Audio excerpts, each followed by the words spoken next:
Well, hey fans, welcome back to the JanuScary special, and today we're talking about 28 Years Later.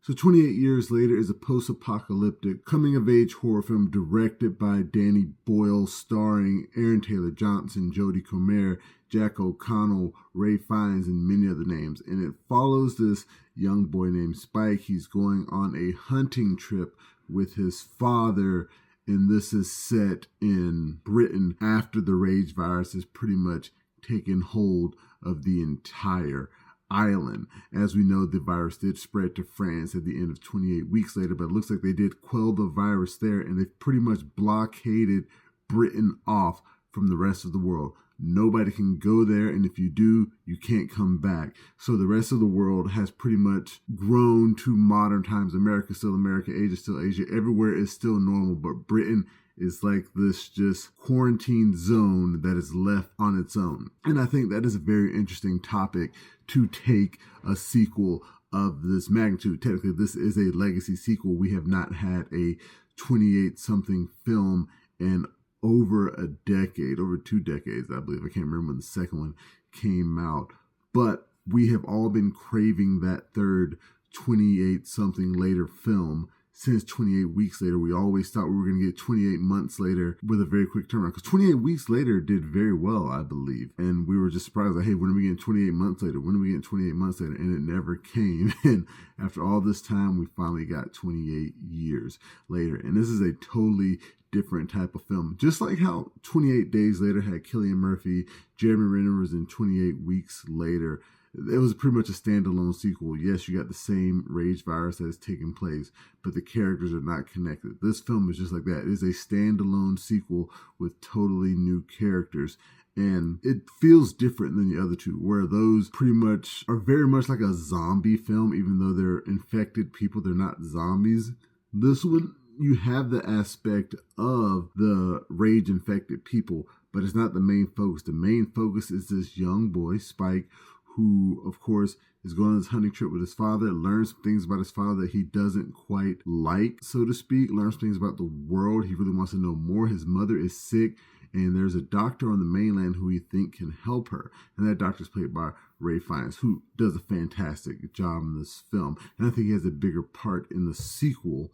And if you like the 28 Days Later films, this film is, like I said, is very different from the previous two. So you might not like it the same. And I get that. I think it is a fine film. It definitely does not invoke the same type of aura that the first two does. And they try to recreate it. There's some ways this film is shot, some scenes with the zombies that they try and shoot it like it's like a handycam type version, but it just feels out of place. They should have just kept with the entire way of the modern updated aesthetic of the film. But overall, the story was interesting. The acting of the young kid, Alfie Williams, I believe is his name. He's a great young actor. I really enjoyed him as Spike. I'd like to see more of him. There's like a prologue that I think connects more to the sequel, but I feel like, I don't know. I really do feel like we should have had maybe a Jeremy Renner appear or a Cillian Murphy, something to connect this to the previous films other than the rage virus. And it's not necessary,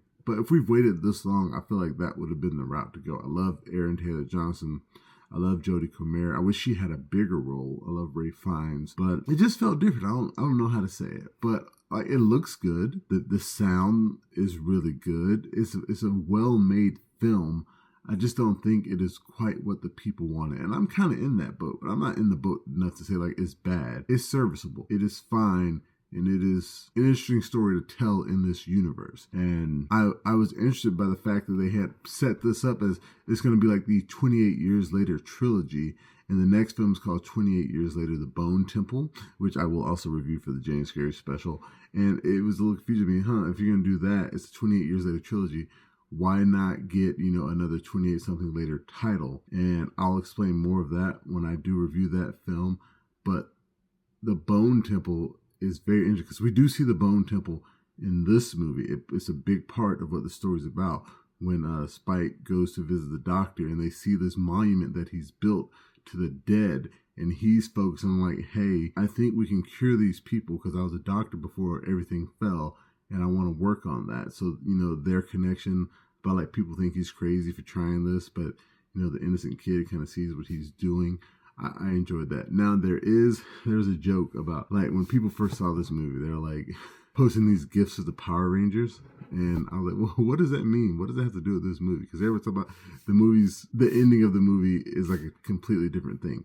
And we do see the kid who appears at the beginning of this movie in the flashback. He shows up like a gang of kids at the end, and they're all dressed in like these multicolored jumpsuits, and they're killing like the infected. It was a funny scene, and I really want to know how that plays into the next movie. But overall, 28 years later, it's a fine watch. It's not great. It's not what I expected, but maybe it's exactly what we needed. And we'll see, once I do the Bone Temple, how that all culminates into a great, at least duology for now. In terms of score, 28 years later, I'm going to give it a solid 6.2 out of 10. I think it was well acted. It was well directed. Story just wasn't quite there for me. And thank you again for joining me for the JanuScary special. Remember, you can find the full review on YouTube and the website, flipfrogllc.com/flicksfrog. And you can find us on Facebook, Instagram, Twitter, and Reddit. And please, pretty please, make sure that you like, share, and subscribe. And until next time, I'll be seeing you.